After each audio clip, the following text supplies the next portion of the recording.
Alright everybody, welcome back to another live stream. Today we are here for a Tropical Storm Ernesto update, because yes, we do now have Tropical Storm Ernesto.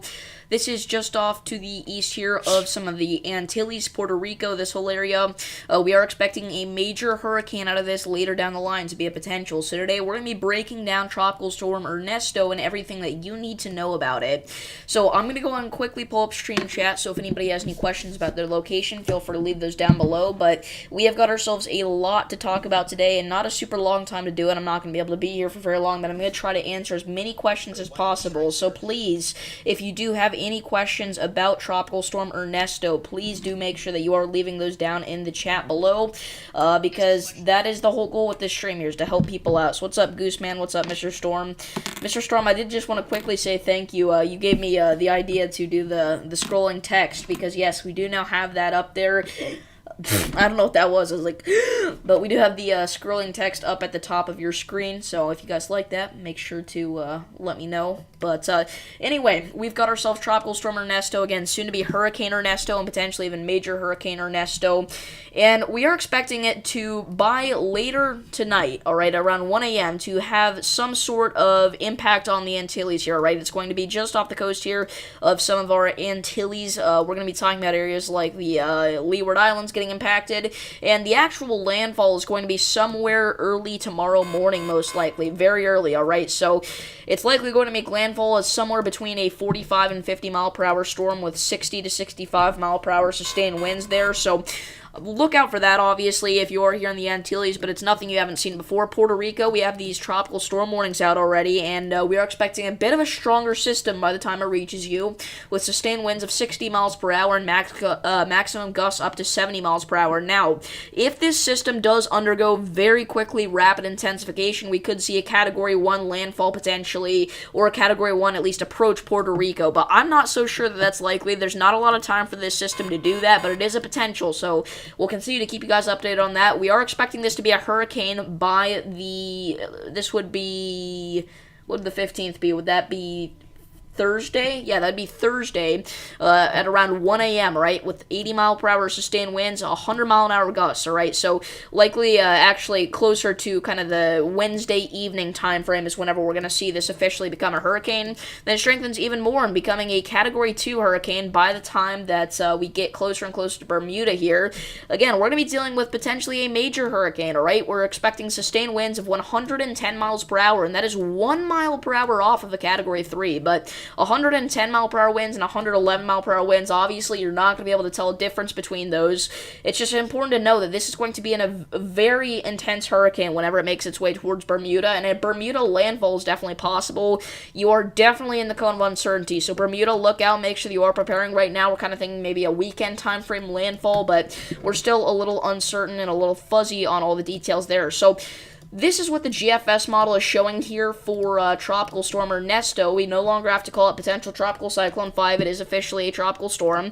And you can kind of tell, even just looking at the GFS model here, that right now, yeah, it's definitely a tropical storm, okay? So as we go later into the day here, all right, and later into tomorrow, we're going to continue to see this strengthen. And again, the GFS is kind of saying that by the time this reaches the Antilles, it's going to be, you know, maybe 4 a.m. in between 4 and 7 a.m. there on tomorrow morning, right? So this will continue to push northwestward and eventually make its way towards Puerto Rico, potentially by, it looks to be maybe a kind of another Wednesday morning thing instead of Tuesday morning, but either Tuesday late night or Wednesday early morning hours there, and it'll continue to strengthen, and you can really see that it rapidly intensifies. You can tell it's definitely a hurricane at this point now.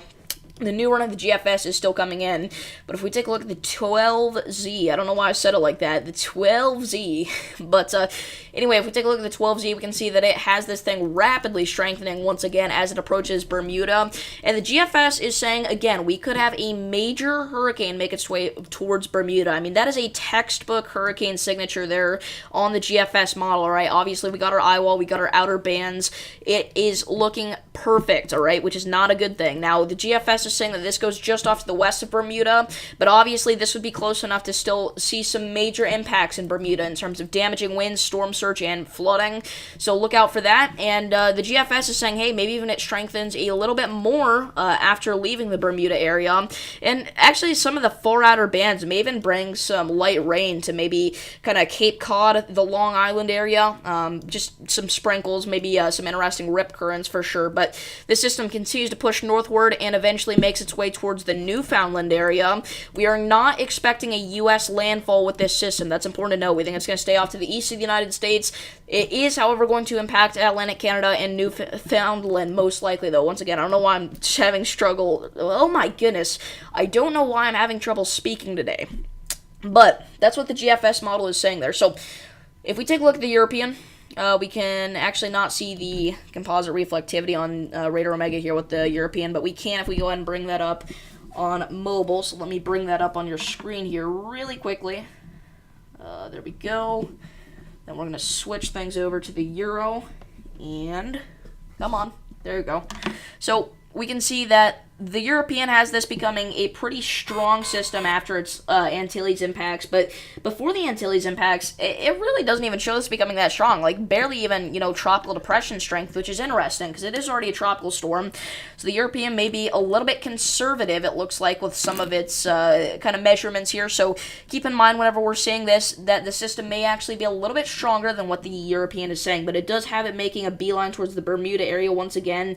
The GFS had it just going to the west of Bermuda. This one has it going just to the east. So again, there is a very likely chance that we see this go somewhere near Bermuda as a strong hurricane. The Euro is saying about 980 millibars. But again, it looks like the Euro is being a bit conservative with the numbers here. So the Canadian model, all right, we have got ourselves an interesting look at this system. So we can see that it's saying that it'll be a decently strong system through the Antilles and Puerto Rico, but still a little bit conservative considering we already have a tropical storm. So again, keep that in mind.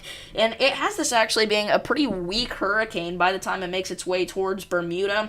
985 millibars is nothing to scoff at, but it would probably only be like a Category 1 at that point. It doesn't have it rapidly strengthening until after Bermuda, which is something important to note. Now, again, that's kind of the least likely out of those three scenarios. I think it will be pretty strong at its Bermuda impacts, but you never know, all right? We try to cover all the bases here, all right? So if we take a look at the current conditions, all right, this is the intensity guidance, and we can see something really interesting here. So we see that the majority of these members here aren't really agreeing on anything. We have some members saying that it won't even reach, hurricane strength at all.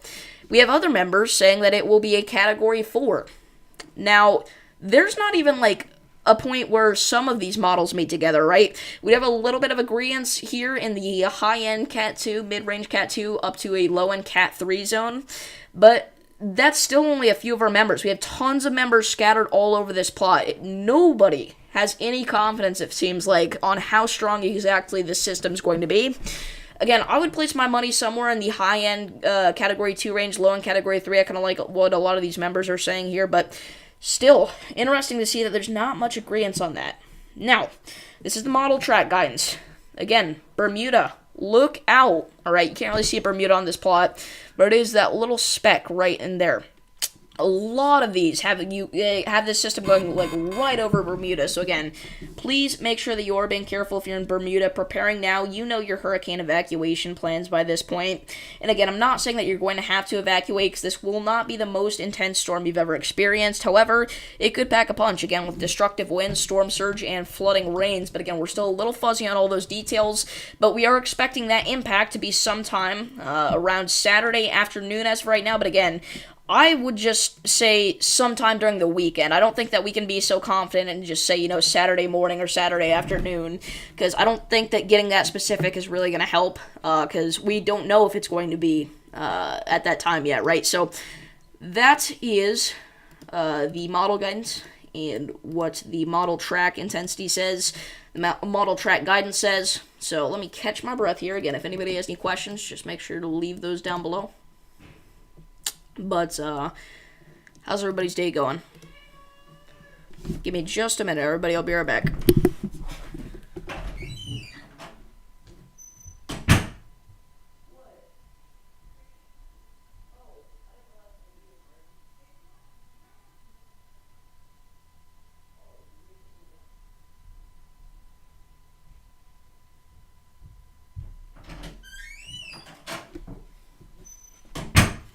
Alright, everybody, we're back. I'm very sorry, but it looks like we're gonna have to wrap things up here. Again, this is just meant to be a quick update anyway. We'll have a better, longer update potentially later tonight, so make sure that you do stay tuned into the channel. It's over? What's over?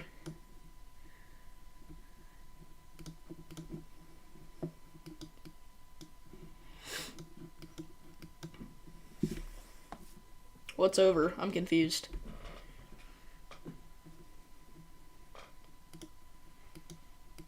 Yeah, I didn't think we'd have to wrap things up this early, unfortunately, but seems like we're going to. Just one of those streams. Your day? Your day's over? What?